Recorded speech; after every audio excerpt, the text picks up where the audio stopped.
فَإِذَا قَرَأْنَاهُ، جب ہم قرآن پڑھیں، پڑھنے والے تو جبریل امین ہیں، چونکہ وہ اللہ کے بھیجے ہوئے قاصد ہیں، تو اصل تو اللہ کا بھیجا ہوا وہ پڑھ کر سناتے ہیں، تو وہ حضور کے استاد نہیں ہیں۔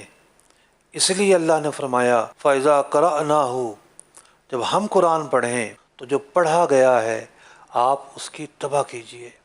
اس کی اتباع ایک ہی ہے کہ اس کو پڑھیے، اس کو یاد رکھیے، اس پر عمل کیجئے۔ آپ پر قرآن پڑھا جائے گا، آپ کا کام اس کی اتباع کرنا ہے۔ ثم انا علینا بیانہ، تو اے محبوب علیہ السلام یہ محض الفاظ نہیں ہیں، ان میں اسرار چھپے ہوئے ہیں، معانی چھپے ہوئے ہیں، حکمتیں چھپی ہوئی ہیں، اور ہم آپ پر یہ سب خزانے کھولیں گے۔